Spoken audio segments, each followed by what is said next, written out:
Hello, welcome to the FOXHOLE Feed EP022. Happy Monday to everybody. Been an interesting weekend. Lots of development news from titles like HellBlade, The Division, and Dreams, Media Molecule's new game, and even some weird Street Fighter development news. But yeah, let's just hop right into it. HellBlade is a game coming out by Ninja Theory, folks who brought you Heavenly Sword, Enslaved, and the Devil May Cry reboot. So they got their new game coming out, HellBlade, and we haven't really heard much from this title since Gamescom, but which the previous year in the E3 they had a trailer. So they haven't really talked much about it, but here and there they'll release like development diary stuff. So video you see here in the little corner of the screen is essentially showing their development process that they're taking for the facial features.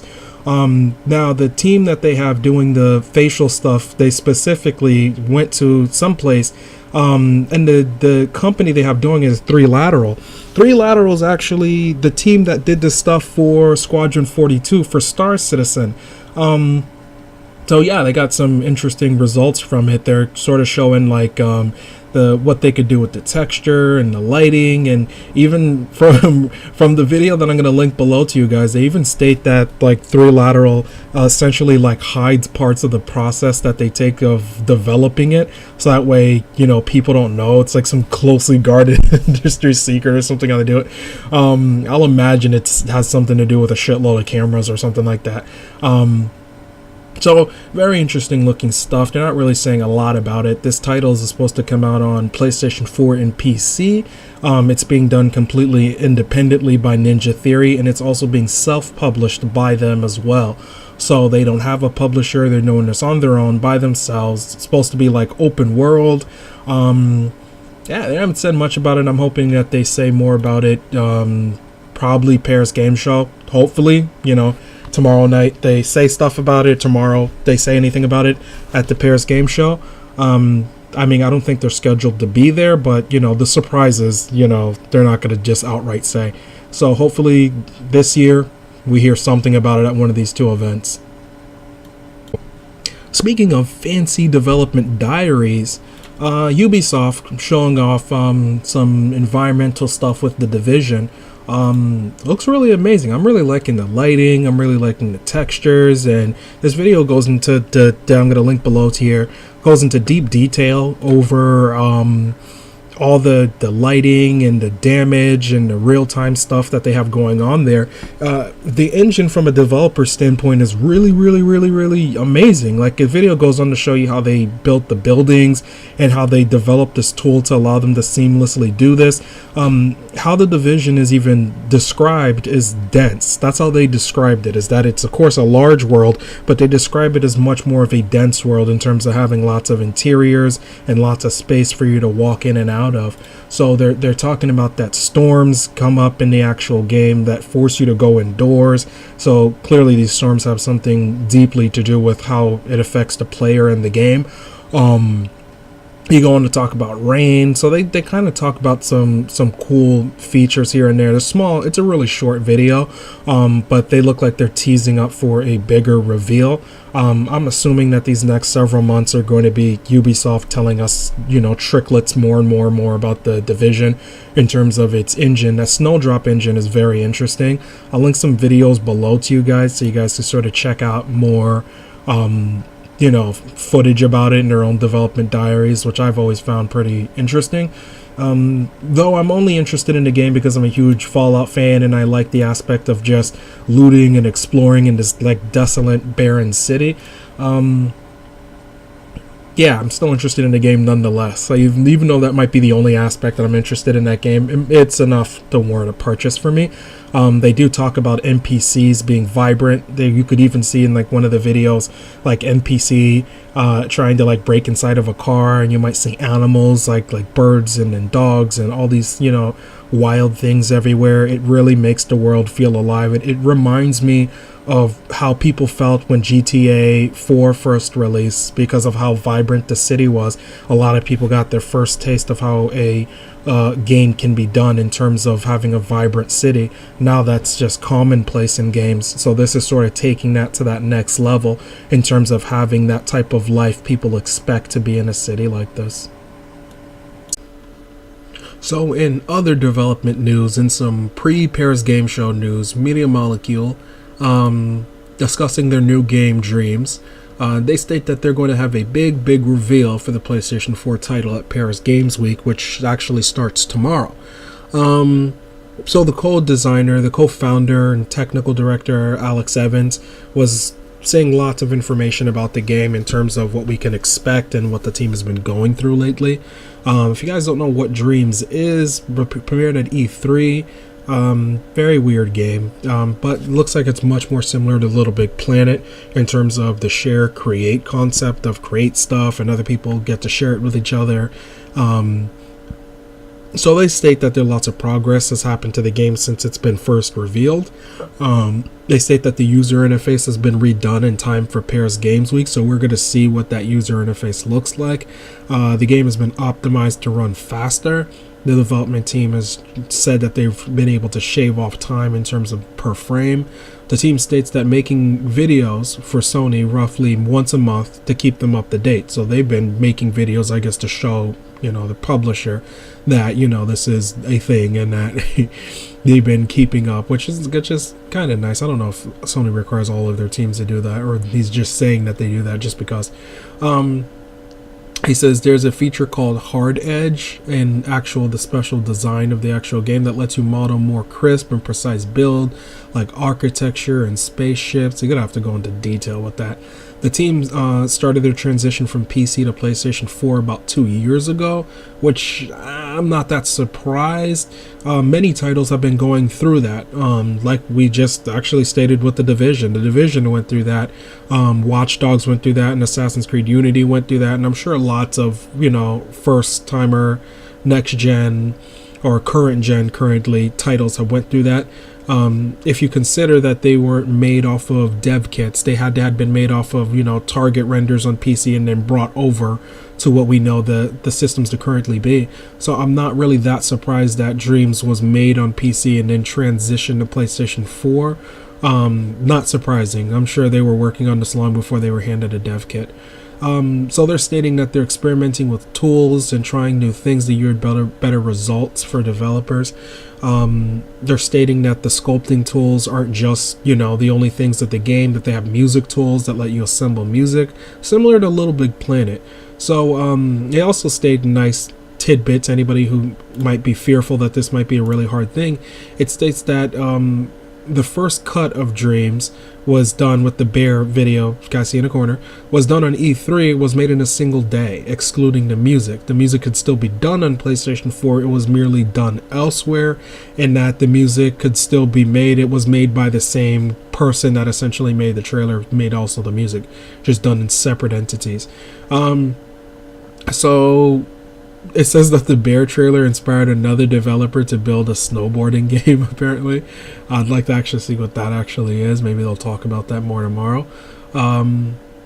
So yeah, they go on a lot of tidbits. There's an entire list of the changes that they've went through. You guys could go and check out the link below if anyone's more interested to see. I'll just leave it with this, that they state that Dreams is more similar to Little Big Planet, but it's still different. It's broader in terms and more accessible. But the great thing I really like is below that they stated Dreams is not a movie maker. It is not a thing you just make trailers. They state you can make movies, but they say that that's more useful if you want to learn animation tools. But they state ultimately the main purpose is to create games. So anybody who's worried that Dreams is just a fancy animation thing to show off cool trailers and make little mini movies, you can do that, but they are stating that, like Little Big Planet, it is about making games. Now, in more interesting news regarding Street Fighter V, this is not even more interesting to us, it's more strange than interesting. Over the years, PC titles have always sort of been open books to hackers to sort of tell the world of what the fuck's going on with lots of people's titles. I feel that PC titles to many publishers are just nightmares when it comes to data being accessed. I mean, this is actually how we found out that there was a PlayStation 3 version of BioShock when it was first made, despite the publisher and developers just absolutely denying its existence. PC gamers were able to access those files and see that there was code for a PlayStation 3 version that existed inside of the actual game. Now, some very clever users found out through the PC beta that there are some files that led to some, interesting surprises. And one of them is that, there is an option for VR. It supports VR. Oculus Rift clearly for PC, and clearly likely going to be PlayStation VR. I don't even know how this is gonna fucking work with it. I don't even understand why. I don't get why. I don't know how. I don't know how they came about with this. Maybe for a spectator mode, you put on a headset and you could watch, people beat the crap out of each other. I don't know. Maybe you could check background stuff, but even that seems like it'd have to be implemented specifically for it. I can only really see it as maybe a spectator mode or something. I don't know how this works in terms of an actual real game. I don't really understand how that's going to work. Maybe menus. There's some interesting things I could see with it, but not something I think anybody would seek to buy a headset specifically for. I guess we'll hear more about it at PlayStation Experience. Maybe we could hear about it tomorrow, for all we know, because this game, to my understanding, is still supposed to be coming out spring 2016. I would expect any major dump like that to be happening in the next, couple trade shows. They don't got too many trade shows left to say more things about this title. So we could be hearing about that, confirmed, at a later date. Now, to end this off, I'd like to talk about Horizon Zero Dawn. Some interesting information has, come out regarding its story, regarding its producer, telling us information about how the story is and what kind of story they're trying to give, and their own opinion on storytelling and story crafting in terms of having a rich story, which I think is great. Now, since Paris Games Week tomorrow, or since the show starts tomorrow, I'm assuming that this game might have a presence at the event. I'll be surprised if it didn't, considering its releases next year. I'd be very surprised that it didn't. It's had some small appearance at lots of trade shows, so I expect it to probably be there.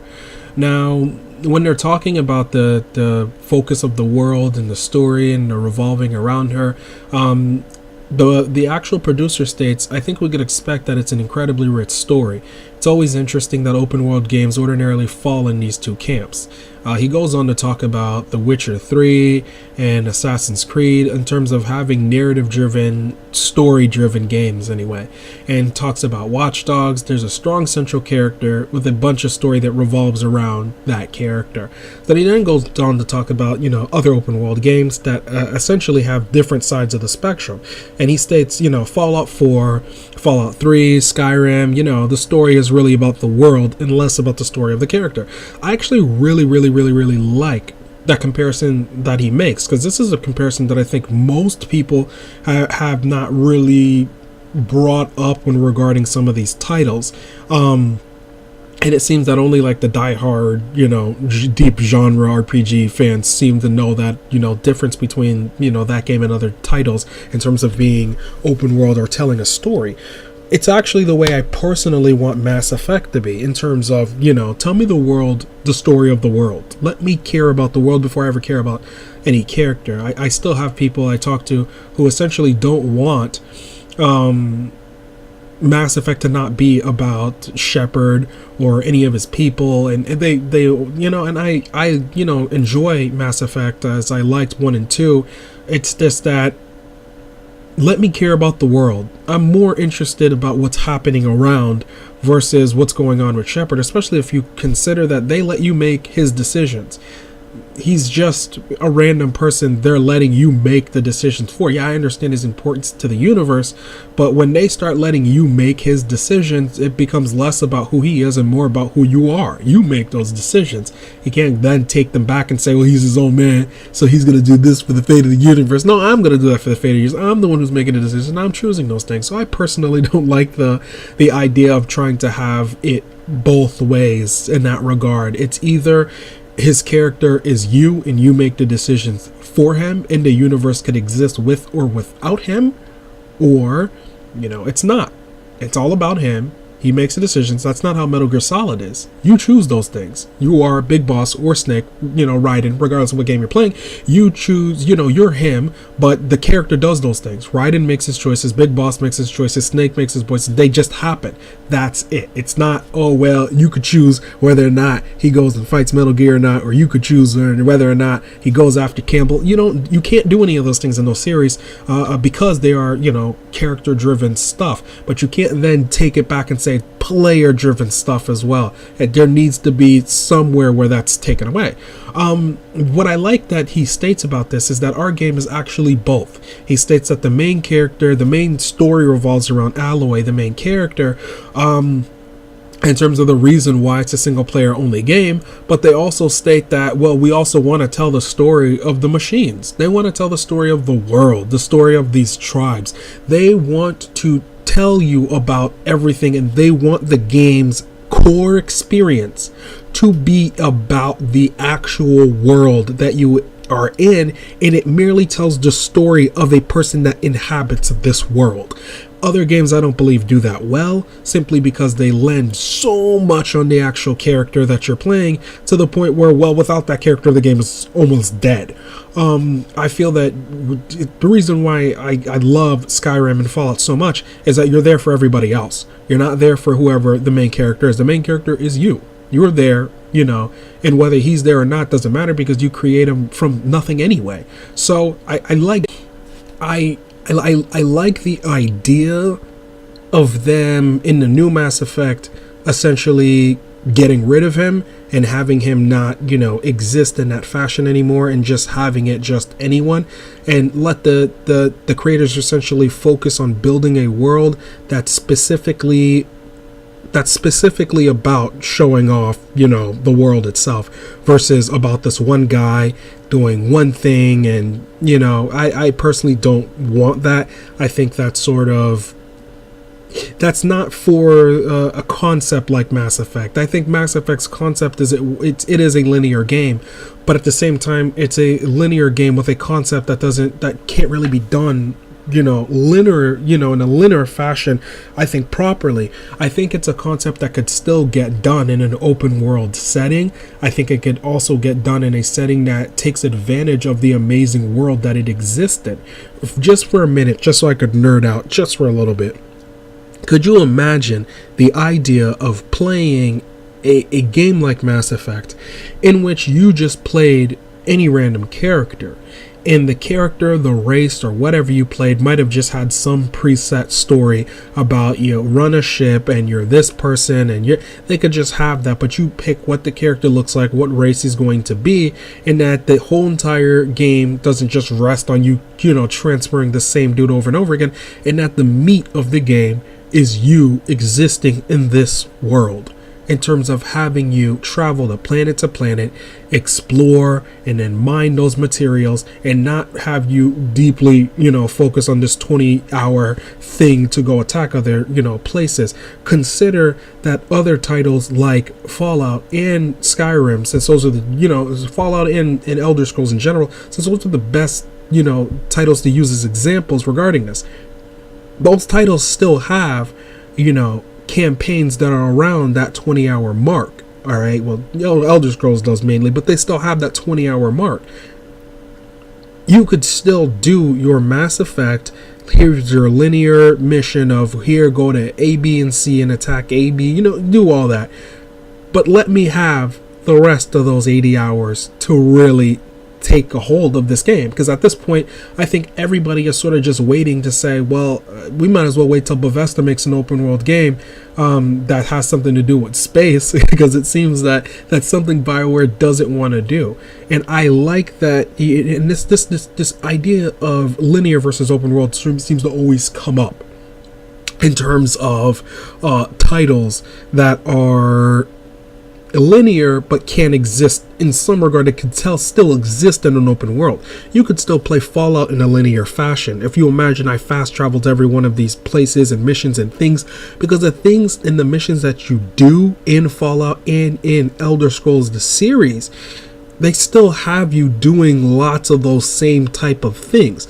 Go here to kill this dude, I went here to question this person, and then something else happened. They still have missions that are very much like that could still lend to a linear concept, but they don't really need to. They could have it that way if they wanted to, but after you're done with their main quest, you still have 80 hours to explore this entire world and play the side quests and basically be able to role play and live out what that world is.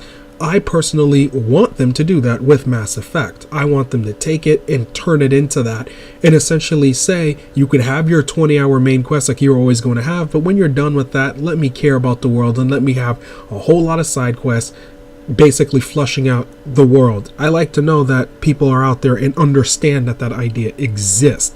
Now, like I was saying earlier, they state that they'll have both. The main story will revolve around both.